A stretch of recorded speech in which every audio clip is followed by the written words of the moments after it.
कहाँ से आई हैं आप? हिसार हरियाणा से।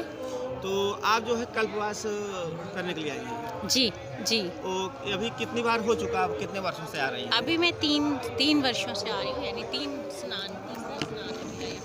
तीसरा साल। जी। तो कल्पवास जब किया जाता है तो इसमें नियम क्या है? कल्पवास के नियम है, सबसे पहला नियम होता है सात्विक रहना, यानी आपका आचार व्यवहार विहार सात्विक होना चाहिए।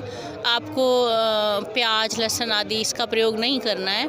दोनों समय आपको सत्संग करना है, एक समय आपको सात्विक भोजन करना है। तुलसी माता की पूजा की जाती है, शालिग्राम भगवान की पूजा की जाती है।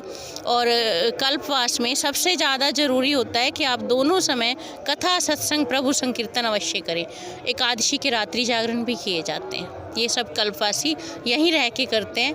पूरा महीना या सप्ताह भर का भी करते हैं। एक दिन का भी कल्पवास माना जाता है कि गंगा के किनारे रहें, संगम त्रिवेणी में स्नान करें, यहाँ पे साधु संतों को दान करें, उनकी प्रवचन कथा सुने और सात्विक आचार व्यवहार विहार से रहें। जो कल्पवास किया जाता है इसकी शुरुआत हम कब से कर सकते हैं अगर कोई करना चाहे तो? इसकी जैसे माघ मेला है, माघ मेला मतलब माघ माह जब आरंभ होगा, माघ माह आरंभ होगा और उसी दिन से हमारा कल्पवास शुरू होगा। माघ माह का समाप्ति यानी कल्पवास की समाप्ति। यहाँ पे ये हरि और हर दोनों की भूमि मानी जाती है, तो यहाँ पे ये शिवरात्रि तक रहेगा, यानी शिवरात्रि पर इसकी संपूर्णता होती है। और कल्पवास अगर हमने शुरू करना है तो माघ माह से पूर्व जो पूर्णिमा से पहले एकादशी आती है उस दिन हमारा पहला स्नान हो जाएगा। तो जैसे यहाँ पर आते हैं तो यहाँ रहने वहने व्यवस्था मतलब किस तरह से आप लोग करते हैं? यहाँ पे अलग अलग कैंप लगाए जाते हैं, जैसे सरकार द्वारा भी साधु संतों द्वारा भी पहले से ही छावनियों और अखाड़ों के लिए भूमि आवंटित हो जाती है। फिर उस भूमि के अंदर कैंप बन जाते हैं, कुछ टिन के होते हैं, कुछ जो जैसे झोपड़ी टाइप होते हैं, कुछ कपड़े के बनाए जाते हैं। उन टेंटों के अंदर ही लोग रहते हैं। ज़मीन वहाँ पे नीचे बालू रेत बिछा के उसके ऊपर घास बिछा के उसी पे वो लोग शयन करते हैं, यानी ज़मीन पे ही सोते हैं। उन टेंटों के अंदर कल्पवासियों की व्यवस्था की जाती है। कल्पवासी ज़्यादातर भंडारे का या दूसरे का दान किया हुआ भोजन नहीं करते, वो अपना स्वयं का भोजन तैयार करते हैं, भगवान को भोग लगाते हैं और वही भोजन पाते हैं। वो खुद अपने हाथ से बनाते हैं और वही ठाकुर जी को भोग लगा के फिर वो भोजन खुद पाते हैं। तो आप जो है कल्पवास के लिए कितनी तारीख को आई थी? हम लोग आ गए थे 17 रात को, हमारी ट्रेन थी। 18 सुबह एकादशी का स्नान किया हमने। षठ तिल एकादशी थी जिसपे 6 तरह से तिल का प्रयोग बताया गया। उस दिन हमने यहाँ संगम में स्नान किया त्रिवेणी में। हम लोग 11 लोग आए हैं, 11 जन हैं हम, और हम यहाँ 2 दिन रुके हैं और आज शाम को हम वापस जा रहे हैं। तो कल्पवास आप कितने दिन के लिए किए हैं? हमारा तो 2 ही दिन का हो पाया जी। तो ये टोटल जो है कल्पवास कितने दिन का होता है?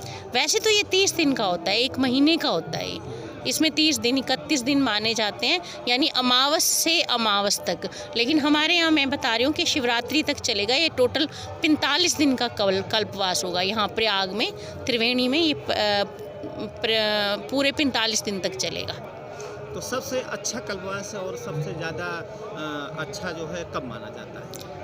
वैसे तो यहाँ पे स्नान शाही स्नान माने गए हैं। जैसे पूर्णिमा का स्नान बहुत महत्व रखता है, अमावस का स्नान महत्व रखता है, 1 महीने में 2 बार एकादशी आएगी उसका स्नान बहुत महत्व रखता है। यानी आप पूरा महीना अगर आप नहीं रख सकते, पूरा महीना नहीं रह सकते, तो आप ऐसा कर सकते हैं कि जब ये कल्पवास शुरू हो तब आप मुख्य स्नान की तिथियों पर आने का प्रयास करें। जैसे पूरे महीने में अगर आपने अमावस पे स्नान कर लिया तो आपको पूरे महीने का फल मिल जाएगा। हाँ जी, यानी अमावस के दिन। अमावस के दिन। इसमें जो है कुछ लोग 30 दिन का होता है, कुछ 45 दिन का। 45 दिन भी रुकते हैं, हाँ 45 दिन भी रुकते हैं। हाँ जी। तो आपके साथ जितने हैं सब आपके जितना ही कल्पवास किए हैं? हाँ मेरे जितना, हाँ जी। जो 11 लोग आए हैं हम साथ में आए हैं, तो हमने एक साथ ही कल्पवास किया है। हम एक साथ ही आए थे और अब आज साथ में ही जा रहे हैं। तो इससे पहले आप कितनी बार आ चुकी हैं? 2 बार आ चुके हैं, इस बार तीसरी बार था तो जी। जब पिछली बार आई थी तब जो है कितना दिन के लिए कल्पवास किए थे? तब हम 1 रात्रि का 1 ही दिन रुके थे बस। इस बार 2 दिन रुके। हाँ पिछली बार 1 दिन रुके थे, इस बार 2 दिन रुके।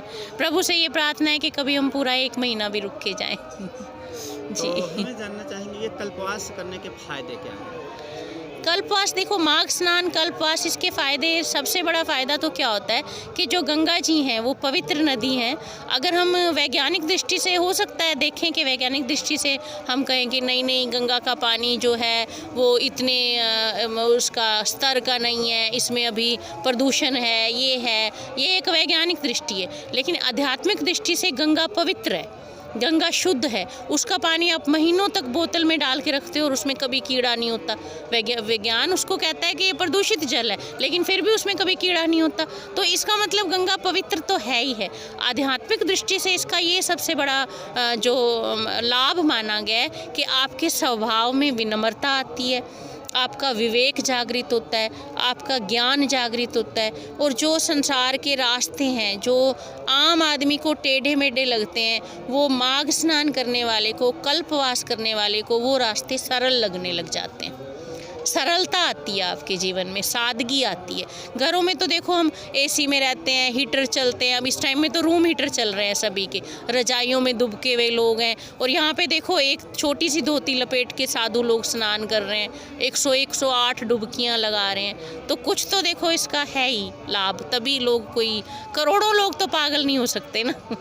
और शास्त्रों में ये भी कहा गया है कि कल्पवास करने से मतलब मोक्ष प्राप्त होता है। हाँ जी, बिल्कुल मोक्ष प्राप्त होता है। लेकिन हमारे गुरुदेव ये कहते हैं, हम रामानंदी हैं, हमारे गुरुदेव ये कहते हैं ना आना है ना जाना है, जो है यहीं रह जाना है। कि अगली दुनिया तो किसी ने नहीं देखी।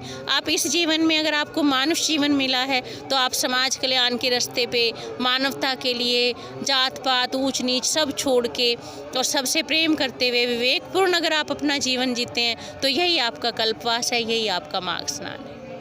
तो दोस्तों, हमें उम्मीद है कि आप लोग समझ में आ गया होगा। वीडियो अच्छा लगे तो लाइक शेयर कमेंट जरूर करें और चैनल को सब्सक्राइब करके तो क्या आप किसी गुरु जी से गुरु दीक्षा भी ली है, गुरु मंत्र आपने धारण किया, माला लिया है क्या? जी, मैं दीक्षित हूँ।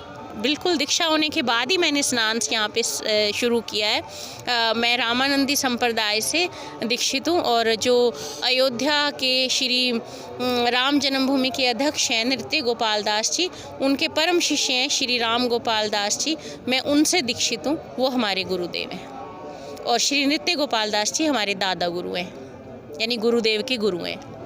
जी। तो आपको अभी कितना वर्ष हो चुका है गुरु दीक्षा लिए हुए? मुझे गुरु दीक्षा लिए हुए 2 साल हो गए हैं। तो कुछ आप आध्यात्मिक अनुभव बताना चाहेंगे क्या, थोड़ा बहुत, या अगर नहीं बताना है तो आप मना कर सकती हैं?